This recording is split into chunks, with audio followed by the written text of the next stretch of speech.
کے لیے تکلیف اٹھائی نہیں جاتی۔ دیکھیں، محبت کا ثبوت کبھی بھی پیسہ لٹانے سے نہیں ہوتا۔ محبت اس وقت ثابت ہوتی ہے جب آپ کسی کے لیے قربانی کو پیش کریں۔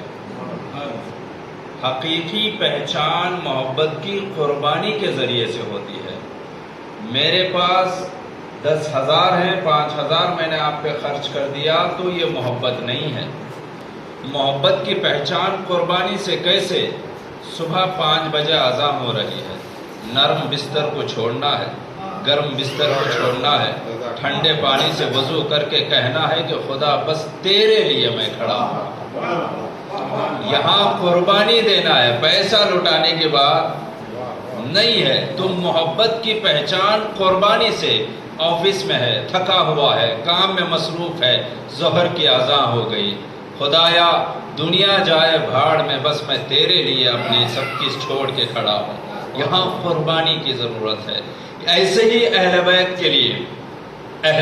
کے لیے مثال کے طور پہ عزاداری پہ خرچ کرنا، بڑے بڑے پروگرامز کرنا، ہزاروں لٹانا تو آسان ہے، گھنٹوں کھڑے ہو کے ماتم کرنا بھی آسان ہے، اپنے نفس کو ذبح کرنا بہت مشکل ہوا کرتا ہے، کیونکہ اپنے نفس کو ذبح کرنے کے لیے قربانی کی ضرورت ہوتی ہے۔ کیا کہا جناب موسیٰ نے بنی اسرائیل سے؟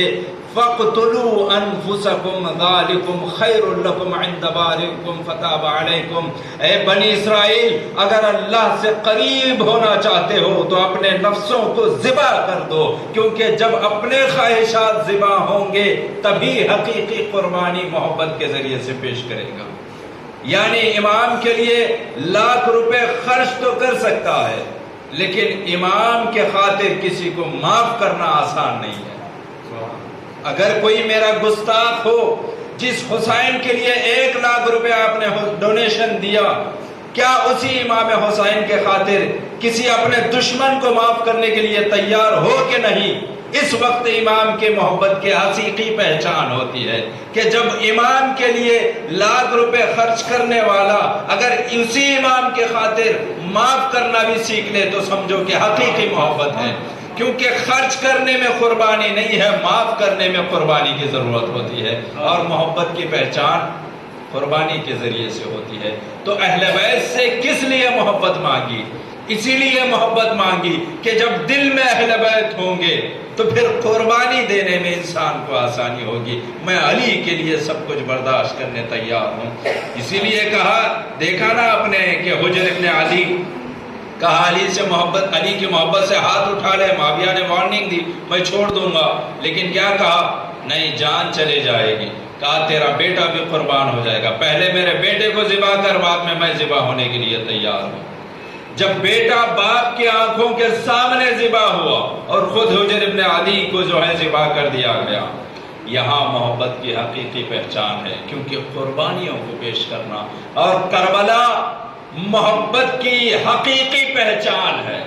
یہاں امام نے یہی کہا، ترکت الخلق طرا لہواک، الہی ترکت الخلق طرا لہواک وایتمت العیال لکی اراک، خدایا تیری محبت کے خاطر میں نے تمام مخلوقات کو چھوڑ دیا اور تجھے پانے کے لیے میں نے اپنے پورے خاندان کو قربان کر دیا۔ جب قربانی دیتا ہے تبھی محبت کی پہچان ہوتی ہے۔ تو عزیزان گرامی، کیونکہ مناسبت امام رضا علیہ السلام سے محمد والے محمد آپ کی ایک حدیث سے میں اپنی بات کا آغاز کروں گا، اور یقیناً جو بھی ابھی کیونکہ 40 ہمارے قریب آ رہا ہے اور حدیث قدسی ہے، جو بھی آدمی 40 دن اللہ کے لیے مخلص ہو جائے تو پھر اس کے زبان سے حکمتوں کے چشمے پھوٹ کے نکلتے ہیں۔ تو کیا عاشور سے 40 تک کم از کم انسان اللہ کے لیے زندگی نہیں گزارے تاکہ وہ اس کی زبان سے حکمتوں کے چشمے؟ تو واقعاً یہ 40 جو ہے ایک الگ موضوع ہے، میں اس پہ ابھی نہیں جا پاؤں گا۔ مولا فرماتے ہیں امام رضا کی حدیث، غور سے سنیے گا، ایک بہت اہم میسج آپ حضرات کی خدمت میں پہنچا کے زحمت تمام کروں گا۔ امام کہتے ہیں کہ اللہ نے 3 چیزوں کو 3 چیزوں سے جوڑا ہے۔ پہلی چیز، نماز کو زکوٰۃ سے جوڑا. من لم یزکی، جو زکوٰۃ ادا نہ کرے اس کی نماز قبول نہیں ہے. نماز اقیموا الصلاۃ وآتوا الزکاۃ، قرآن میں بار بار جب بھی بات آئے گی اقیموا الصلاۃ وآتوا الزکاۃ، تو اللہ نے نماز کو زکوٰۃ سے جوڑا ہے. اگر صرف آدمی نماز کو انجام دیتا رہے، زکوٰۃ ادا نہ کرے، تو سمجھو نماز قبول نہیں ہے. کیونکہ جس چیز کو جوڑا ہے اس کا خیال بھی رکھنا ضروری ہے. میں اس کی تشریح پہلے حدیث سنا رہا ہوں، اس کے بعد اس کی شرح تفصیلی بتاؤں گا اور چشمے کا. دوسری چیز کہ جسے جوڑا ہے، کہا کہ میں نے انشکر لی ولوالدیک، میرا شکر ادا کرو، تمہارے والدین کا شکر ادا کرو. اللہ نے اپنے شکر کو والدین کے شکر سے جوڑ دیا ہے. یعنی اگر آدمی نماز کے بعد سجدے میں جا کر شکرن للہ شکرن للہ شکرن للہ کہتے رہے، کوئی فائدہ نہیں ہے جب تک کہ تو اپنے ماں باپ کا شکر ادا نہیں کرے، اس وقت تک میرا شکر ادا ہو ہی نہیں سکتا. اچھا، میں آیت سے آیت کو جوڑتا ہوں تاکہ نتیجہ سمجھ میں آئے. دوسری آیت میں کہتا ہے لَإِن شَكَرْتُمْ لَأَزِيدَنَّكُمْ وَإِن شَكَرْتُمْ لَأَزِيدَنَّكُمْ، اگر میرا شکریہ ادا کرو گے تو زیادہ کروں گا. نعمتیں جب اللہ دیتا ہے تو کہا نعمتیں باقی رہنے بڑھنے کے ایک ہی راستہ ہے. وہ کیسے؟ ان نعمتوں کا شکر ادا کرو. جب شکر ادا کرو گے نعمتوں میں اضافہ کروں گا. تو کیسے شکر ادا کرتے ہیں ہم لوگ؟ سجدے میں جا کے شکرن للہ شکرن للہ نہیں، شکر ادا کرو، نعمتوں میں اضافہ کروں گا، لیکن میرا شکر ادا کرنا شرط ہے کہ ماں باپ کا شکر بھی ادا ہو. تو کنیکشن جو ہے ایک دوسرے سے جڑا ہوا ہے. اب میں بتاؤں گا کس طرح سے جڑا ہوا ہے. تیسری چیز مولا فرماتے ہیں امام رضا علیہ السلام کے، مولا فرماتے ہیں کہ اللہ نے تقوی کو صلہ رحمی سے جوڑا ہے.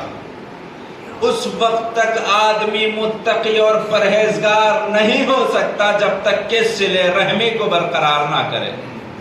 یعنی میں تمام دنیا کو چھوڑ کر مسجد میں صرف عبادتوں میں مصروف رہنے سے تقوی الہی حاصل ہونے والا نہیں.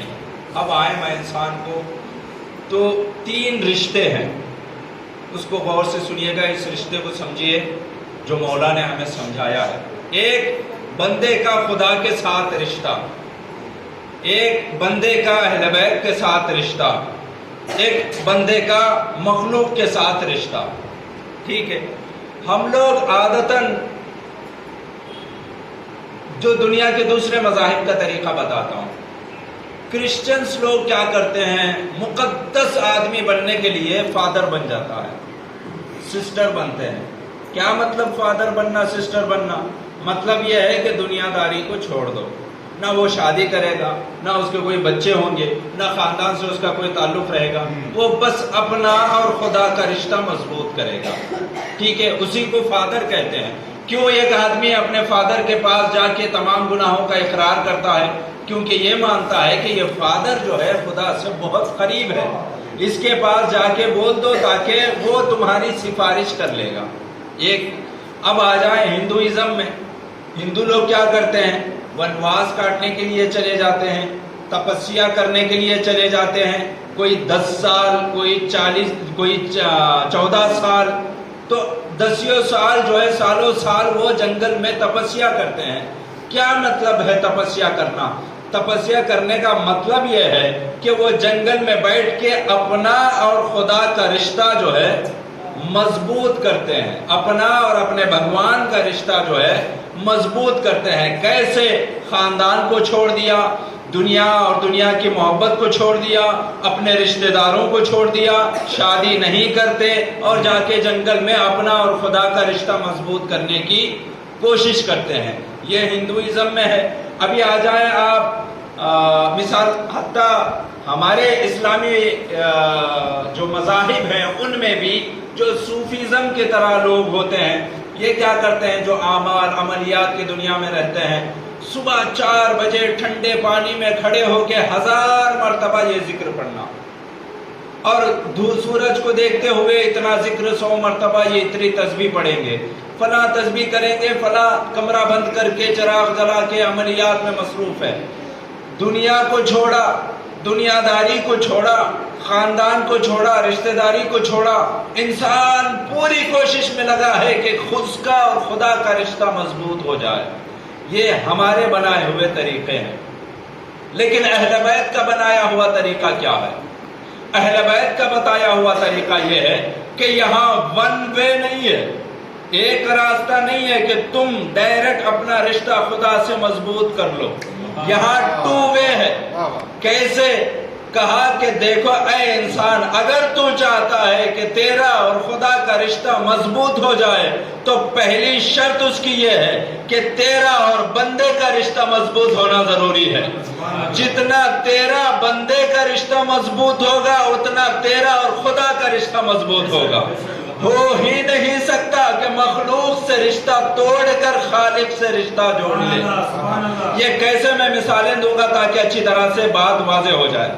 دیکھیں ہم لوگ کیا کرتے ہیں، مثلا میں حدیث سناتا ہوں، من لم، یعنی حدیث میں ملتا ہے ارحموا من فی الارض یرحمکم من فی السماء، جو زمین پہ ہے اس پر رحم کرو تاکہ جو آسمان پہ ہے وہ تم پہ رحم کر سکے۔ تو کنیکشن دیکھ رہے ہیں، ڈائریکٹ 1 وے نہیں ہے، 2 وے ہے، یہاں پہ 2 راستے ہیں۔ جو زمین میں ہے اس پر رحم کر تاکہ جو آسمان میں ہے وہ تم پہ رحم کر سکے، ٹھیک ہے۔ دوسری روایت کیا ملتی ہے؟ من لم یشکر المخلوق لم یشکر الخالق، جو مخلوق کا شکریہ ادا نہ کرے وہ خالق کا شکریہ کبھی ادا نہیں کر سکتا۔ تو ڈائریکٹ جا کے خدا سے شکرن للہ کہنے سے کچھ بھی ہونے والا نہیں ہے۔ تو آؤ اسی چیز کو آپ معصوم میں، اب دیکھیں انسان چاہتا کیا ہے۔ جمعرات ہوئی، شب جمعہ جیسے ہی آئی، دعائے کمیل، الہی ظلمت نفسی ارحمنی، یعنی بہت ساری جو دعائے کمیل میں جو ہم لوگ بار بار دعا میں مانگتے ہیں، خدایا میں گنہگار بندہ ہوں، مجھے معاف کر دے، میں نے اپنے گناہوں کا اقرار کیا، تو ہم خدا سے معافی مانگتے ہیں۔ خدا کا راستہ یہ ہے، اگر تو مجھ سے معافی چاہتا ہے تو پہلے اپنے بھائی کو معاف کر، میں تجھے معاف کروں گا۔ اگر تو مجھ سے معافی مانگتا ہے تو ہو نہیں سکتا کہ جب تجھ سے معافی مانگا جائے تو معاف کرنے کے لیے تیار نہیں ہے اور تو مجھ سے امید رکھتا ہے کہ میں تجھے معاف کر دوں، ہو نہیں سکتا۔ پہلے جس پڑوسی سے تو ناراض ہوا اسے معاف کر، پہلے جس بھائی سے تو ناراض ہوا اسے معاف کر، پہلے جس بچے سے تو ناراض ہوا اسے معاف کر۔ جب تک ان سے معافی نہیں مانگے گا میں تجھے معاف کرنے کے لیے تیار نہیں ہوں۔ اچھا انسان چاہتا کیا ہے؟ خدایا تو عز من تشا تو ذل من تشا، عزت دینا تیرا کام ہے، ذلت دینا تیرا کام ہے، تو مجھے عزت دے دے، عزت سے نواز دے، کرسیاں دے دے، سب کچھ انسان ڈائریکٹ خدا سے مانگتا ہے۔ خدا یہی کہتا ہے، عزت چاہتا ہے نا پہلے عزت دینا سکھ، بعد میں عزت پڑھ رہے محمد وآلہ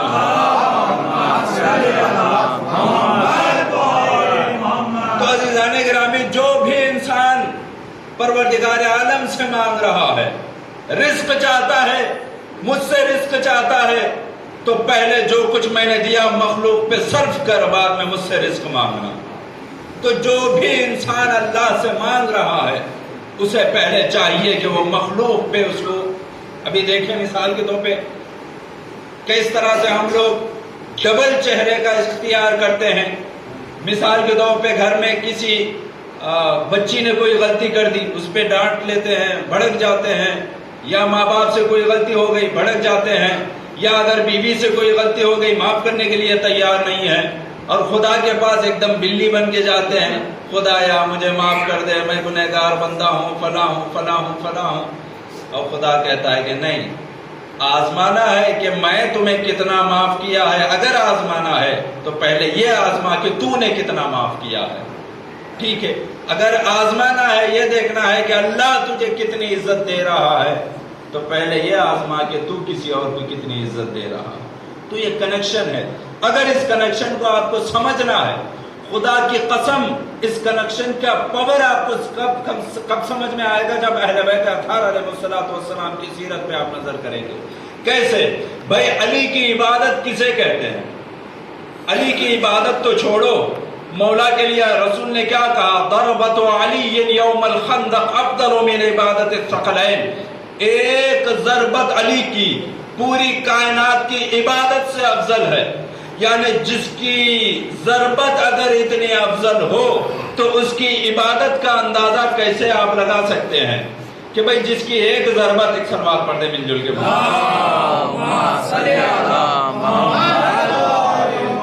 جس کی ایک ضربت جنات اور انسان کی قیامت تک کی عبادت پہ افضل ہے، اس کی عبادت کا اندازہ آپ کیسے لگا سکتے ہیں؟ اس کی عبادت کی معراج کیسی ہوگی؟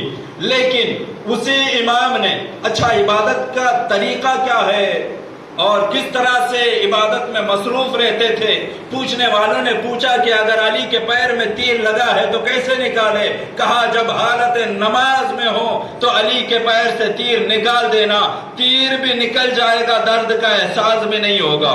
کیوں؟ اللہ کے عبادت میں اتنے مصروف ہے میرے مولا. لیکن ایسی عبادت کرنے والا علی، وہی کیسے؟ قرآن کی آیت کیا ملتی ہے؟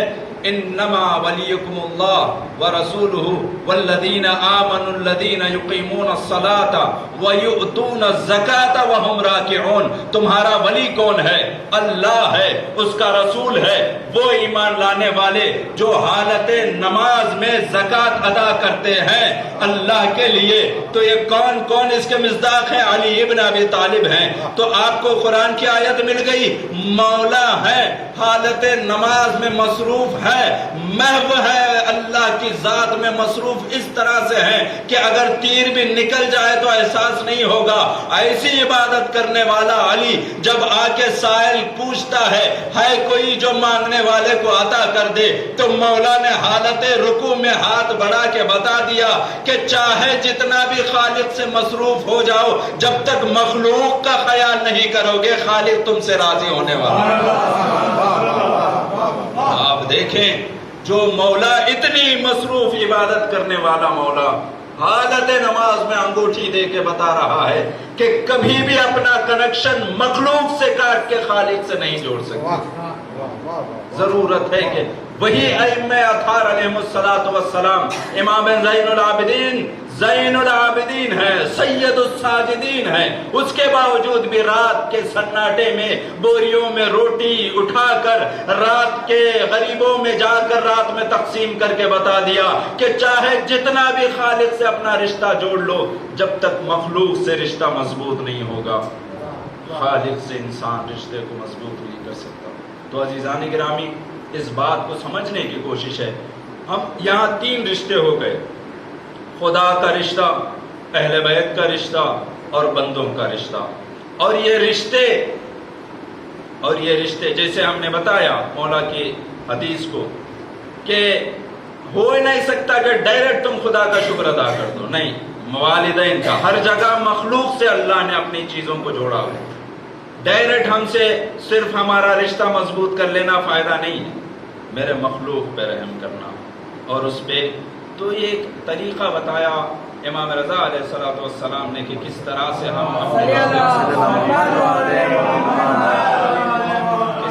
ہم خدا سے محبت کریں. یہ کب انسان قربانیاں دے گا؟ جب حقیقی اہل بیت سے محبت ہوگی، انہیں دل میں بسایا ہوگا. اور کس امام کی مناسبت؟ جس کے لیے کیا پڑھتے ہیں؟ انیس النفوس، السلام علیکہ انیس النفوس. امام رضا کی زیارت میں اکثر شمس الشموس و انیس النفوس، سورجوں میں سورج ہے. یعنی کتنا بڑا کمال ہے. کل ایک جملہ ہم نے بتایا تھا عباس نگر میں کہ جاہلوں میں عالم بننا آسان ہے، اہل بیت جیسے علماء میں عالم محمد بننا آسان ہے. یہ امام رضا کی صفت تھی. اور شمس شموس، سورجوں میں سورج کا ہونا، یہ امام رضا کا کمال ہے. وہیں پہ امام کا صفت کیا ملتی ہے؟ انیس النفوس. دیکھیں ایک ہوتا ہے انس، عربی میں لفظ انس کہا یہ بھی جا سکتا تھا کہ انس النفوس، خانہ کعبہ انس ہے، امام رضا انیس ہے۔ فرق کیا ہے؟ انس کا مطلب خوشی یعنی جسے دیکھنے سے انسان کو خوشی ملتی ہے، اسے انس کہتے ہیں۔ اسی انس سے انیس بنتا ہے۔ انیس کا مطلب مبالغہ، صیغہ مبالغہ، جیسے قدیر، ان اللہ علی کل شیء قادر بھی کہا جا سکتا تھا۔ قدیر کا مطلب سب سے زیادہ قدرت مند، ایسا قدرت مند کہ جس کی قدرت کا کوئی مقابلہ نہیں کر سکتا۔ ان اللہ، السلام علیکم ورحمۃ اللہ، آ جائیں مجھ سے اللہم صلی محمد وعلی محمد۔ ان اللہ علی کل شیء قدیر بھی ہے، ان اللہ علی کل شیء علیم۔ عالم بھی بول سکتے ہیں۔ علیم کا مطلب سب سے زیادہ جاننے والا، ٹھیک ہے۔ اسی لیے بشیر، یہ سب صیغہ جو ہے ایک ہی صیغے کے ایک ہی وزن پہ آتا ہے۔ قدیر، ٹھیک ہے، علیم، بشیر، نذیر، یعنی بہت زیادہ بشارت دینے والے کو بشیر کہتے ہیں، نذیر بہت زیادہ ڈرانے والے کو نذیر کہتے ہیں۔ اسی وزن پہ آیا ہے انیس، انیس النفوس، یعنی خانہ کعبہ انس ہے جس کے دیکھنے سے آپ کو خوشی ملے گی، لیکن خانہ کعبہ آپ کو خوشی دے گا نہیں، آپ کو خوشی ملے گی، بس وہ خود فاعل نہیں ہے، وہ خود آپ کو خوشی نہیں دے رہا، بلکہ آپ کو دیکھنے سے خوشی ملی۔ لیکن امام رضا، یہی فرق ہے انس اور انیس میں۔ انس یعنی بس خوشی، اس کو دیکھنے سے خوشی ملی۔ انیس کا مطلب وہ خود خوشیاں دیتا ہے، فرق ہے۔ دیکھ کے خوش ہو جانا الگ ہے، جس کو دیکھ رہے ہیں وہ خود ہمیں خوشیاں عطا کرتا ہے، یہ الگ ہے، یہ فرق ہے۔ انیس النفوس، کس کو خوشیاں دینے والا؟ نفسوں کو خوشیاں دینے والا، دلوں کو خوشی دینے والے کو انیس النفوس کہتے ہیں، ٹھیک ہے۔ یہاں خود امام رضا فاعل ہے، وہ خود خوشیاں دیتے ہیں۔ تو عزیزان گرامی، اس بات کو سمجھنا ضروری ہے۔ اب یہاں پہ بات یہ سوال اٹھتا ہے کہ انیس النفوس، دلوں کو خوشیاں دینے والا، خوشیاں دینے کے لیے ہر آدمی کو ہر طرح کی خوشی آپ نہیں دے سکتے، بلکہ آدمی کا پہچاننا ضروری ہے۔ دوست کو، اگر آپ کسی دوست کو خوش کرنا چاہتے ہیں تو وہی چیز دیں گے جو اس کو خوشی پہنچائے گی۔ مثلا میرے دوست کو گاڑی کی ضرورت ہے، آپ لے جا کے بیل دے رہے ہیں تو اس کو خوشی ملنے والی، جو چیز اسے ضرورت ہے وہ دیں گے تبھی اسے خوشی ملے گی۔ اب جو چیز آپ کو ضرورت ہے اس کو جاننے کے لیے آپ کے دل کی بات کا جاننا بھی ضروری ہے۔ جب تک دلوں کی معرفت نہیں ہوگی اس وقت تک دل میں کس چیز سے خوشی ملے گی یہ نہیں ہوگا۔ اب ایمان کیا ہے؟ انیس النفوس، نفسوں کو جاننے والا۔ دیکھیں نفس کا پہچاننا آسان نہیں ہے۔ حدیث میں کیا ملتا ہے؟ من عرف نفسہ فقد عرف ربہ، جس نے اپنے نفس کو پہچانا اس نے خدا کو پہچان لیا۔ تو میں میرے نفس کو جان لوں تو خدا کی پہچان ہو جائے گی۔ میرا امام نہ صرف میرے نفس کو بلکہ ساری کائنات کے نفسوں کو جاننے والا، کیونکہ ہر آدمی کی خوشی الگ ہے۔ امام رضا کون ہے؟ جو ہر آدمی کو اس کے نفس میں پائے جانے والی خوشی کا خیال رکھتے ہوئے دینے والے کو امام رضا کہتے ہیں۔ آپ کی ضرورت ہر ایک کو پیسہ نہیں دیتے، جسے پیسے کی ضرورت ہے اسے پیسہ دیتے ہیں، جسے رزق کی ضرورت ہے اسے رزق دیتے ہیں، جو بیمار ہے اسے شفا دیتے ہیں، جو فقیر ہے اسے علم عطا کرتے ہیں، جو محتاج ہے اسے مال عطا کرتے ہیں۔ یہ کب ہوگا؟ جب دلوں کے راز کو جانے تبھی تو ہوگا۔ تو امام کس کو کہتے ہیں؟ جو دلوں کے راز کو جان کر اس کے دل کے مطابق دینے والے کو انیس النفوس کہتے ہیں۔ کتنی بڑی صفت ہے۔ اسی لیے روایتوں کا جملہ ہے کہ امام حسین علیہ السلام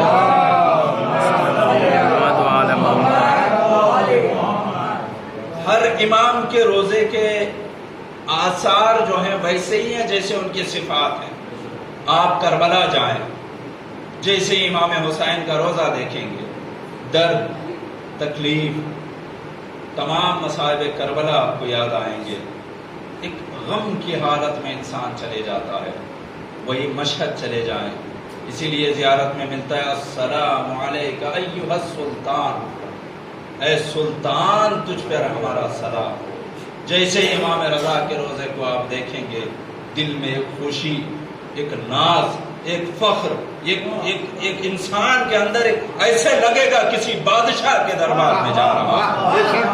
کیونکہ ہر اسی لیے اسی بات کا خیال رکھ کے سلام، ہم نے زیارت کا جملہ ہے یہ، السلام علیکہ ایھا السلطان، اے سلطان تمہیں ہمارا سلام ہو. یہ کون سا سلطان ہے؟ یہ پیسے مال و زیور رکھنے والے کو سلطان نہیں، بلکہ ظاہری دنیا کی حکومت کرنے والا سلطان نہیں، دلوں پہ حکومت کرنے والا سلطان ہے. اسی لیے اسے انیس النفوس کہا جاتا ہے. صلوات پڑھ دیں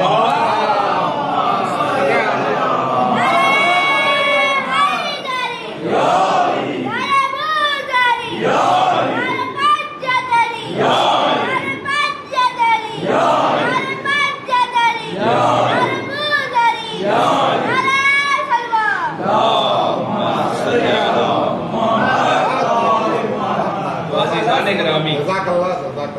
یہ امام رضا علیہ السلام ہے کہ جہاں پہ انسان جب دل سے جاتا ہے، یہ دلوں کے جاننے والے، اس لیے ان سے متمسک رہنے کے لیے، ان سے وابستہ رہنے کے لیے، ان سے مانگنے کے لیے، ان سے اپنا رشتہ مضبوط کرنے کے لیے کپڑے کا پاک ہونا اتنا ضروری نہیں ہے جتنا دل کا پاک ہونا ضروری ہے. کیونکہ یہ کپڑوں پہ حکومت نہیں، دل پہ حکومت کرتے ہیں، اور یہ جانتے ہیں کہ کون کتنے چیزیں اپنے دل میں لے کے یہاں پہ آیا ہے. جہاں یہ امام تمہارے ضرورت کو جانتا ہے، وہاں یہ امام یہ بھی جانتا ہے کہ کتنوں کو تم نے تکلیف عطا کی ہے. دیکھیں امام کی صفت یہ ہے کہ وہ خوشیاں دیتے ہیں ہمیں.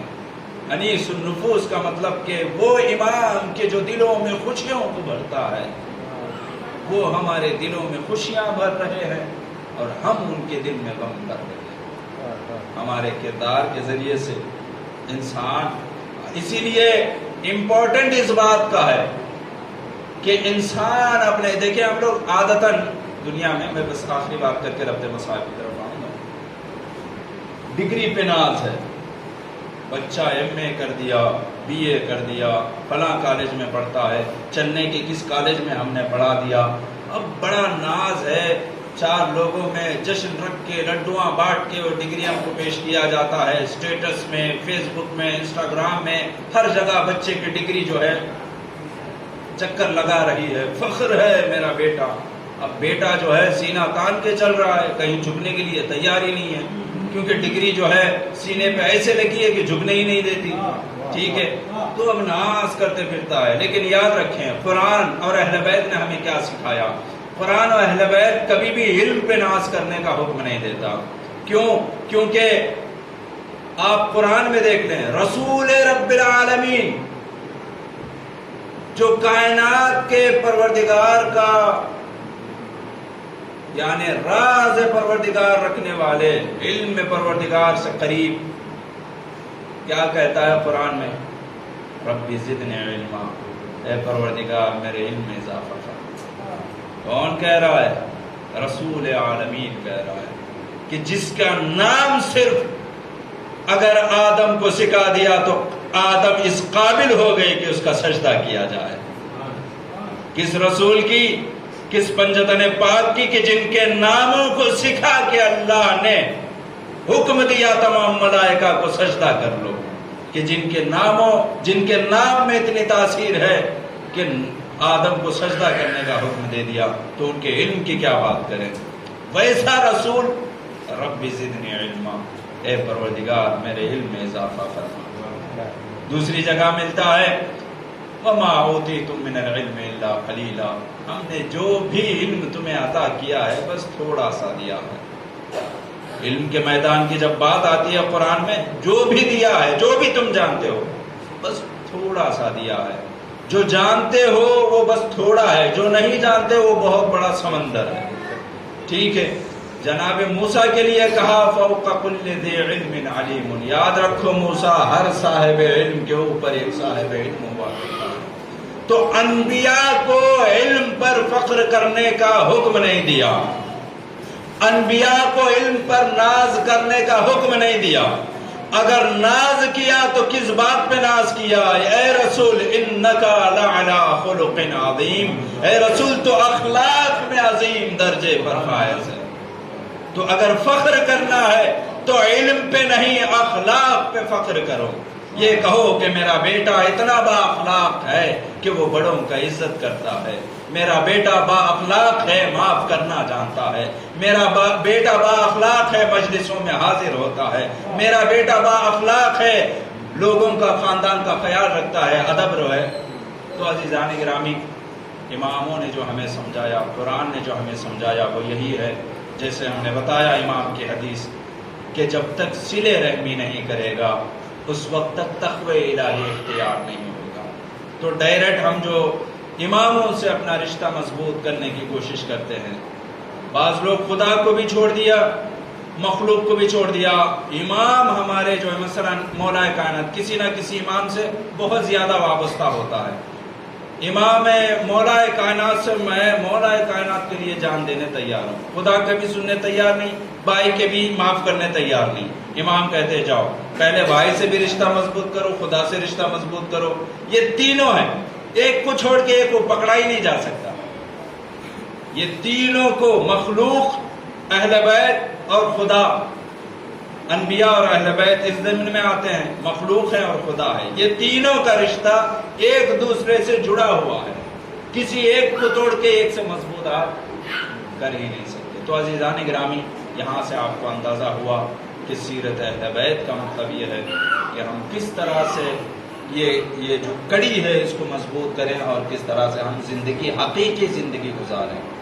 ہم مان کے چلنا آسان ہے، حقیقی زندگی حقیقت میں کیا ہے اس کا سمجھنا ضروری ہے۔ بہرحال میں اپنی بات یہیں پہ تمام کرتا ہوں۔